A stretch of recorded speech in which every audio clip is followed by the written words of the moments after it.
뜯겨나갔어요, 지각이. 네. 뜯겨나가지고 하늘로 날아갑니다. 우주로 막 다 튀어나갔어요. 튀어나가가지고 어떤 거는 막 달에도 갖다 부딪히고요. 어떤 시뮬레이션 해봤더니 하나는 막 화성까지 갔을 가능성도 있다 하더라고요. 그래요? 네. 경기도 화성 말고요. 저기 위에 있는 화성. 저기 화성.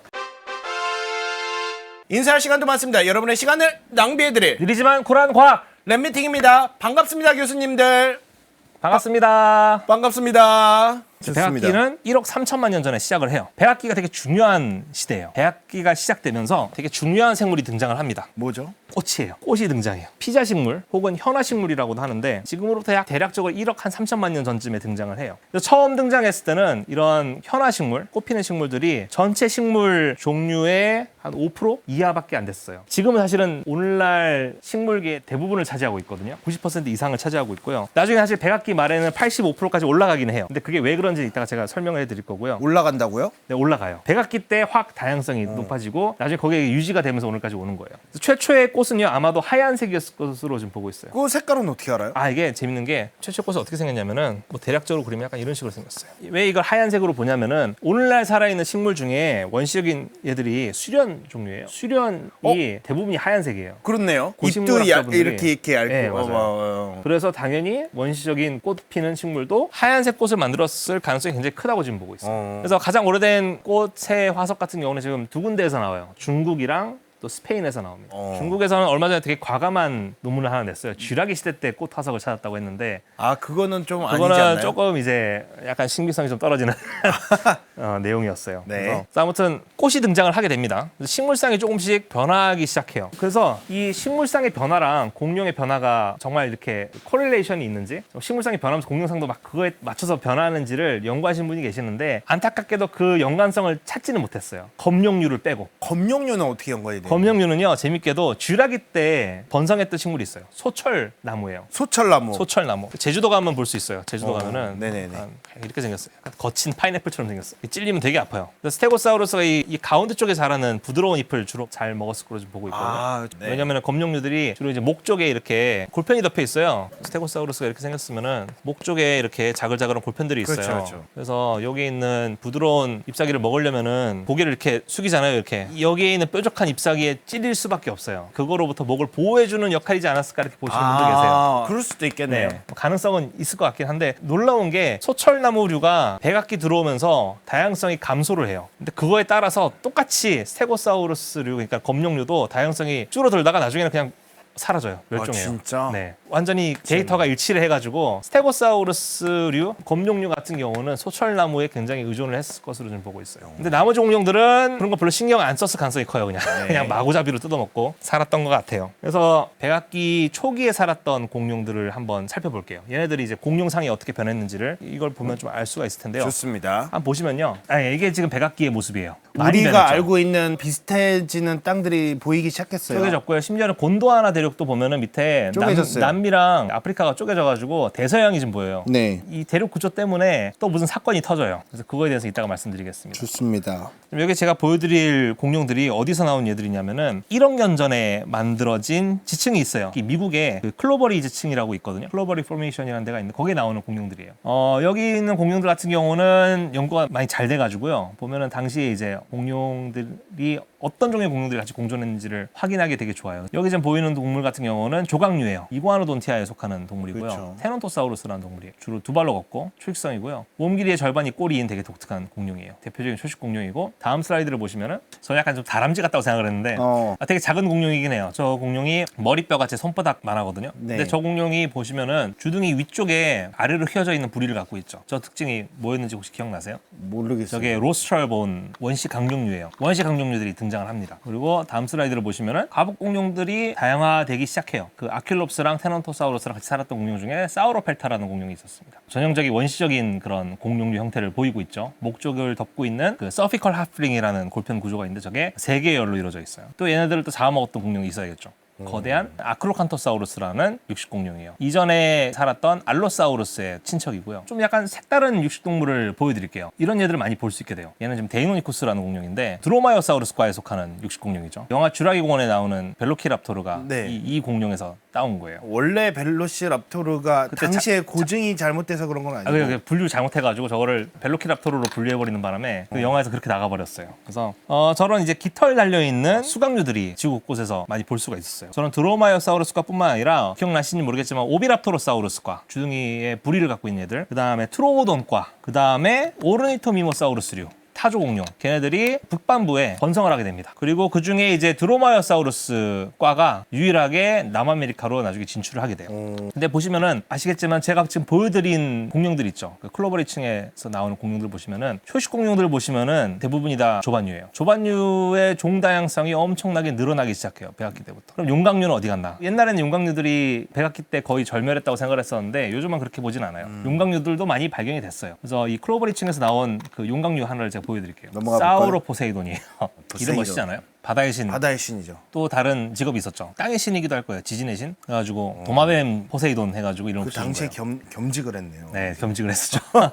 이 호층에서 발견되는 공룡 중에서 제일 커요. 발견된 게 지금 목만 조금 발견돼가지고 전체 크기는 아직 잘 모르는데 이 공룡의 키가 한 15m 정도 됐을 거로 좀 추정을 하고 있어요. 진짜? 당시 전기백악기의 생태계는 약간 이런 모습이었어요. 당시 생태계에 돌아가면은 저런 공룡들의 형태들을 많이 볼 수가 있었습니다. 그래서 보시면은 조반류가 굉장히 많아졌어요. 그전에는 조각류 혹은 조각류와 비슷한 원시 조반류, 그리고 뭐 기껏 해봐야 검룡류까지만 있었는데 나머지 애들은 뭐 거의 볼 수가 없었죠. 근데 이때부터 갑자기 뭐 강룡류, 공룡류, 조각류 골고루 나옵니다. 그래서 조반류가 갑자기 번성을 하게 돼요. 그래서 이걸 두고 왜 갑자기 조반류들이 번성을 하게 됐을까에 대해서 의견들이 있어요. 그 중에 하나가 뭐냐면은 백악기 시대의 그 지도를 보여드렸잖아요. 네. 얕은 바다가 많이 생겼어요. 얕은 바다가 많이 생기면 거기에 식물성 플랑크톤들이 많이 살아요. 식물성 플랑크톤들은 광합성을 해요. 광합성을 많이 하니까 어때요? 산소가 늘어나죠. 조방류 공룡 같은 경우는 다른 공룡들과 달리 기낭이 없었을 걸로 보는 학자들이 있어요. 왜 그러냐면은 보통 우리가 기낭이 있다고 확실히 얘기할 수 있는 공룡들은요, 이 기낭이라는 게 뼈 안으로 침투가 된 애들이에요. 그래서 뼈를 봤을 때 기낭이 들어간 구멍들이 보이면은 얘가 기낭이 있다고 볼 수가 있죠.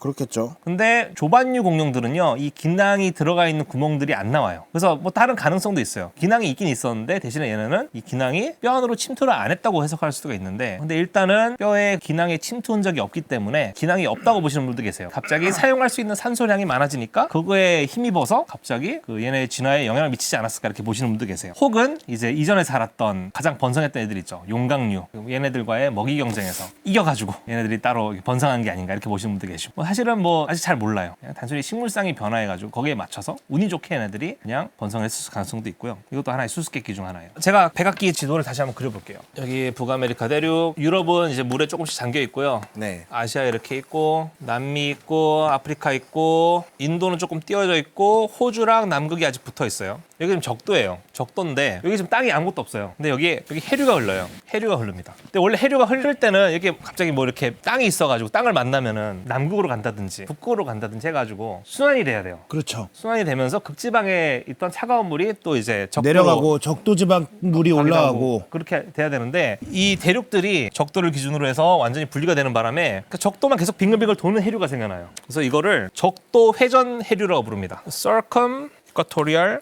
Current라고 불러요. 그래서 이게 만들어진 게 약 1억 1,500만 년 전이에요. 네. 그래서 이렇게 되는 바람에 무슨 일이 일어나냐면요, 계속 적도 쪽에는 햇볕을 많이 받겠죠. 여기에만 계속 물이 데펴지는 거예요. 근데 이 데펴진 물이 딴 데로 가야 되는데 가지 못 가고 못해요. 계속 도는 거예요. 또 증발이 일어나겠죠. 여기 그러면 물이 증발하면 어때요? 여기 또 염도가 높아지겠죠. 네. 염도가 높아진 물은요 가라앉아요. 그래서 이 바닥을 타고 올라갑니다. 더운 물이에요. 그래서 결국은 모든 바다가 다 따뜻해져요. 그래서 모든 바다가 따뜻해지고요, 산소가 어디에 많이 녹아 있어요? 찬물에 녹아 있죠. 찬물이 없어요. 산소 결핍 현상이 일어나요. 그래서 물속에 사는 생물들이 많이 죽어요. 그럴 수밖에 없죠. 전 지구적인 온난화 현상이 일어날 수밖에 없어요. 이런 사건으로 인해가지고 지구 온난화가 일어납니다. 그래서 당시에 평균 기온이 35도까지 올라가요. 지금 평균 기온이 15도잖아요. 15도. 열대 지역 같은 경우는 35도까지 올라가고요. 약간 고위도 같은 경우는 25도까지 올라간답니다. 그래서 너무 높아지죠. 이거를 크레타시어스 Thermal Maximum이라고 불러요. 백악기 열 극대기라고 합니다. 줄여서 CTM이라고 불러요. 그래가지고 지구온난화가 옵니다. 좋은 점도 있어요. 뭐냐면은 안 좋을 것 같은데 좋은 게 뭐가 있지? 식물한테는 좋아요. 물론 뭐 페름기 때처럼 막 45도까지 올라오면 난리 나겠지만은 그렇게까지 올라가진 않았어요. 네. 당시에 굉장히 낮은 퍼센테이지를 유지하던 그 현화식물들이 이때부터 갑자기 비율이 확 높아져요. 종다양성이 엄청 늘어나고요. 화석량도 엄청 많아집니다. 85%까지 올라가요. 심지어는 얘네들의 현화식물들의 잎사귀를 보잖아요. 그러면은 잎사귀 이렇게 보면은 인맥이 있어요. 인맥들이 이렇게 있는데 처음에 인맥이 별로 없다가 나중에 인맥이 엄청 많아져요. 이게 인맥이 많은 게 보통 이제 광합성을 되게 활발히 했다는 거를 의미를 한다 하더라고요. 더울 때 엄청 번성을 하게 돼요. 이때부터 완전히 전 세계의 식물들이 다 꽃피는 식물들로 거의 다 바뀌게 되는 거예요. 아, 이때부터 꽃 피는. 네. 이게 약 한 CTM이 언제까지였냐면은 8,500만 년 전까지예요. 그래서 갔다가 다시 떨어져야 돼 결국은. 다시 회복을 하게 됩니다. 그래서 네. 식물한테 되게 좋은 일이었는데 아까 제가 말씀드린 것처럼 그 산소 결핍 현상이 일어나요. 그래가지고 2번 찾아옵니다 이게. 두 번이나. 두 번이나 찾아와요. 오. 그래서 암모나이트라든지 이런 조개 종류들이 많이 절멸을 해요. 근데 암모나이트가 이때인가요? 암모나이트도 이때 살아 있었죠. 오. 암모나이트는 사실 고생대 때부터 있었어요. 아, 제 말은 이제 멸종을 안 했었냐 이거죠. 그때 우리 페른기 대멸종대. 멸종할 뻔했어요. 멸종 안 했어요. 우와. 살아남았습니다. 살아남은 암모나이트였군요. 네. 그래서 근데 네. 재밌게도 이 사건이 지난 다음에 공룡 종수가 엄청 늘어나요. 아, 한번 위기를 겪고 나면은 네. 그런 게 있거든요. 엄청 늘어납니다. 그래서 공룡 다양성이 폭발을 해요. 그래서 화석종으로 보고된 공룡 종수가 1,400종인데 이 중에 30%가 마지막 백악기 끝물 있죠. 네. 2천만 년. 거기에 다 나와요. 오. 왜 그럴까? 왜 그러죠? 뭐 아직 잘 몰라요.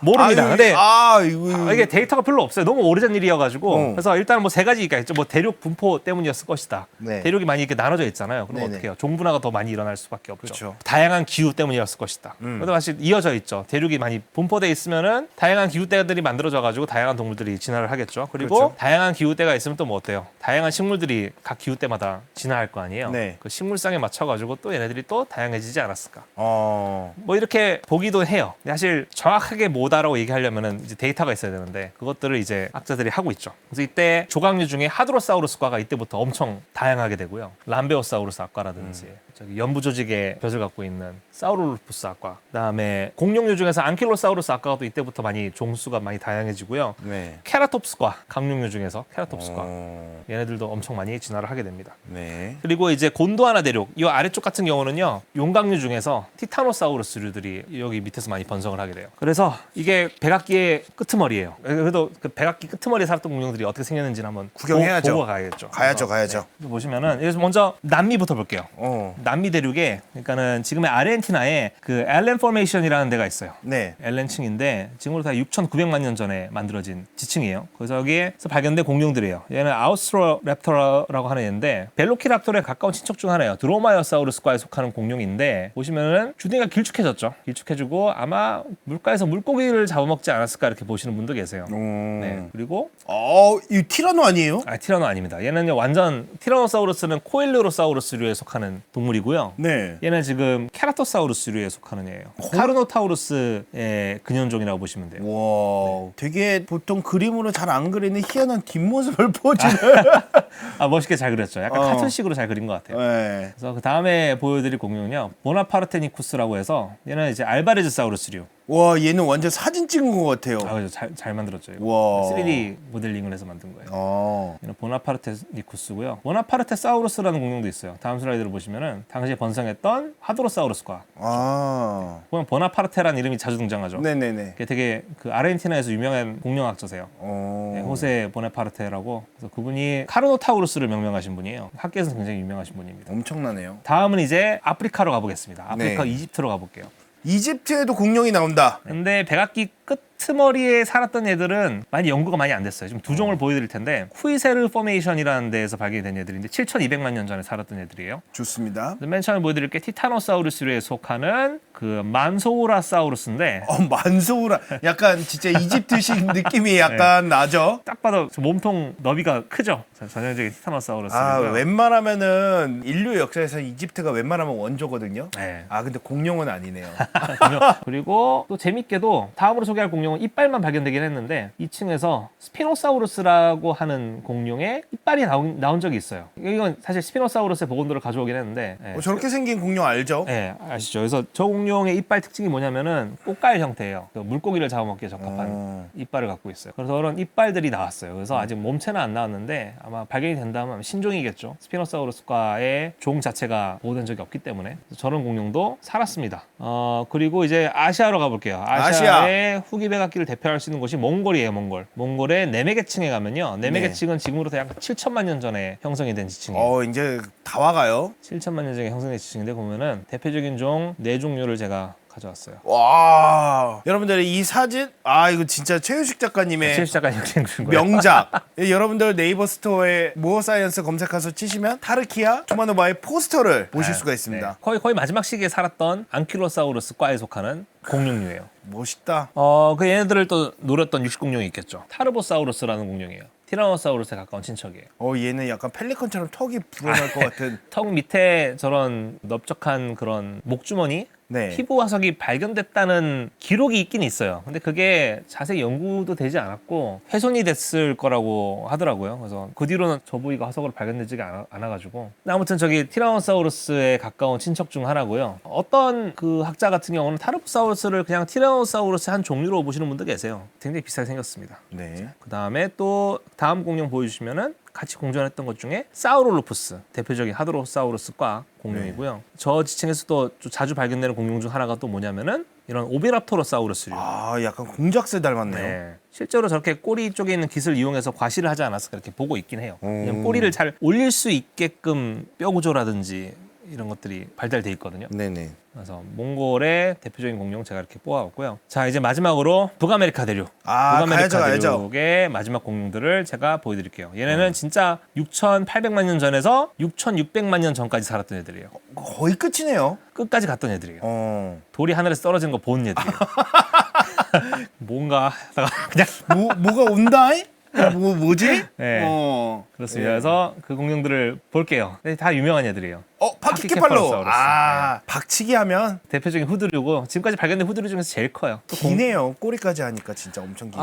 저게 몸통이 온전하게 발견된 개체가 비교적 온전하게 발견된 개체가 한 마리밖에 안 돼요. 근데 그게는 또 덜 자란 개체여서 추정치긴 한데 꼬리가 좀 더 짧았을 수도 있고요. 그 다음 공룡 보여주시면요. 트리케라톱스. 우리 다 아는 마지막을 장식했던 대표적인 케라톱스과입니다. 네. 다음 공룡. 안킬로사우루스. 갑옷공룡. 떼먹으면 섭섭하죠. 안 되죠. 네, 안킬로사우루스과의 마지막을 장식한 그리고 얘네들을 다 잡아먹는 친구가 있죠. 티라노사우루스. 예. 네, 마지막에 살았던 애예요. 그래서 사실은 티라노사우루스는 공룡 시대 때 살았던 공룡들로 쭉 보면은 제일 어린이에요. 애기네, 애기. 애기예요, 애기. 사실은. 네. 맨 처음에 등장했던 헤레라사우루스라는 이런 애들이 완전 할아버지고. 애기인데 애기입니다, 정신 못 애기. 차리고 네. 그냥 휘젓고 다니는 네. 거죠. 당시 생태계로 보면은 왕일지 몰라도 공룡의 역사상으로 보면은 거의 끄트머리 나온 그렇죠. 녀석이에요. 그래서 백악기가 끝날 무렵 때 살았던 공룡 대체적으로 이런 식으로 생겼어요. 확실히 쥐라기 때보다는 훨씬 더 종류도 많아지고. 형태적으로 다양해지긴 했죠. 네. 이 다양성이 계속 유지됐으면 좋았을 텐데 그러니까요. 유지되지 못했죠. 왜 그랬죠? 뭐 공룡들은 몰랐어요. 물론 이제 밤하늘에 뭔가 반짝이는 게 보이긴 했었을 거예요. 그렇죠. 지금으로부터 6,600만 년 전에 어마어마한 일이 일어나요. 어디서 일어나냐면은 멕시코에? 맞아요. 멕시코 이쪽에서 일어나요.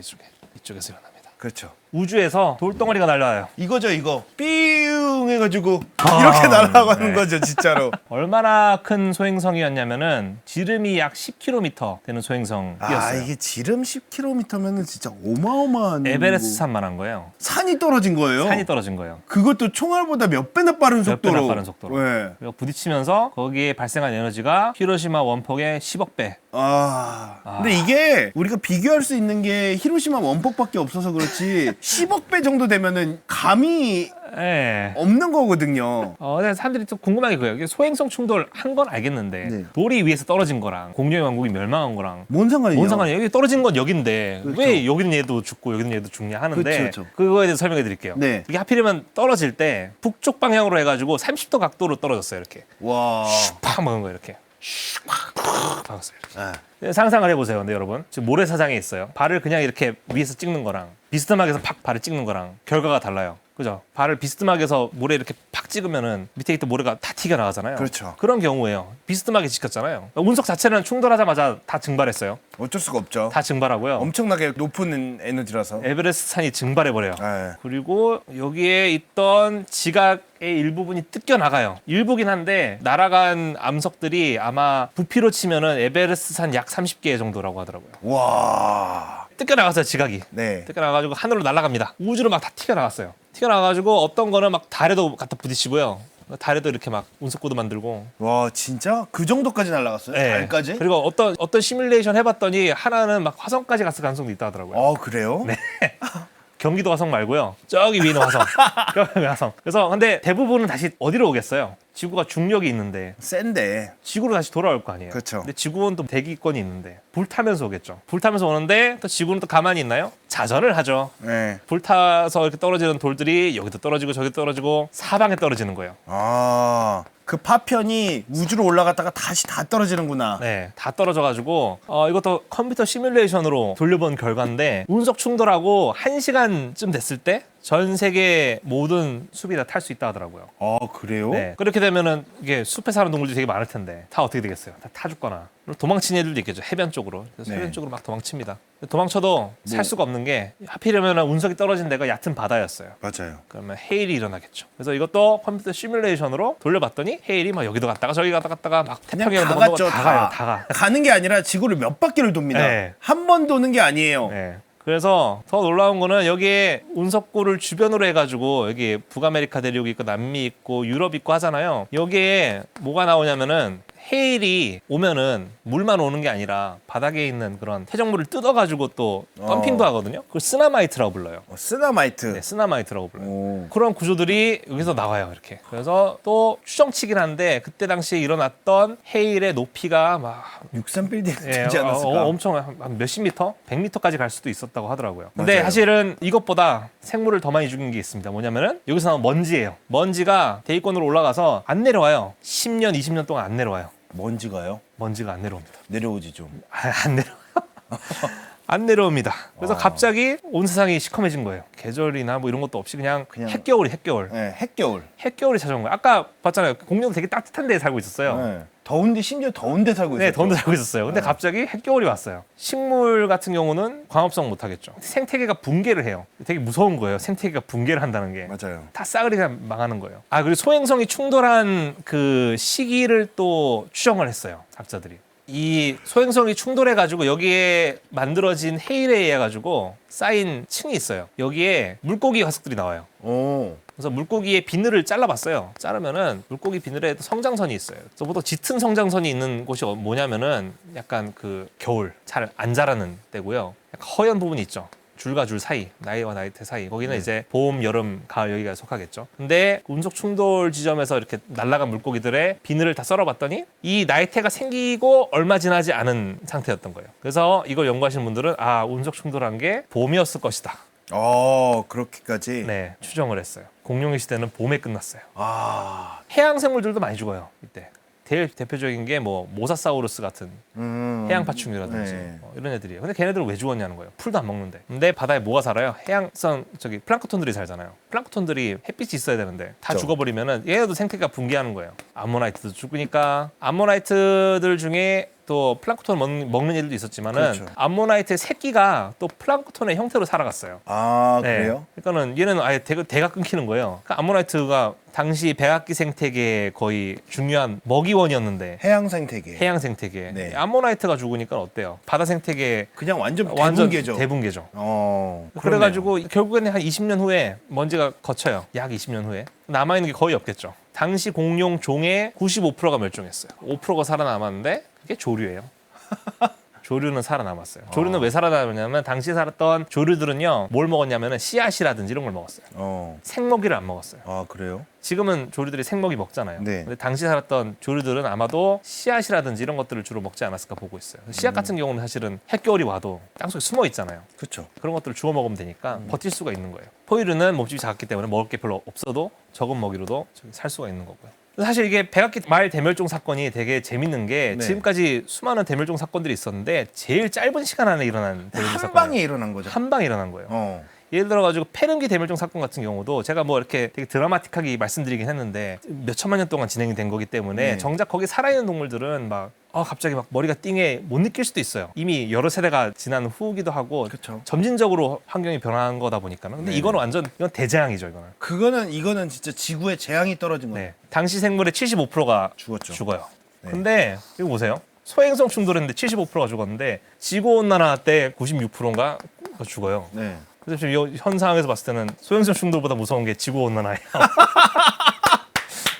우리 지금 가고 있죠, 지구 온난화. 네. 그래서 소행성 충돌을 저희가 이제 막을 수 있잖아요. 다트 프로젝트 해가지고 막을 수 있죠. 막을 수 있죠. 지구온난화 어떻게 막을 거예요? 와. 지구온난화 아직 막을 수 있는 방법이 있나요? 저는 아직 잘 모르겠어요. 저렇게 보니까 지구 온난화가 얼마나 위험한지 빡 느껴지네요. 그죠. 그래서 공룡 시대는 이렇게 막을 내리게. 막을 내립니다. 와.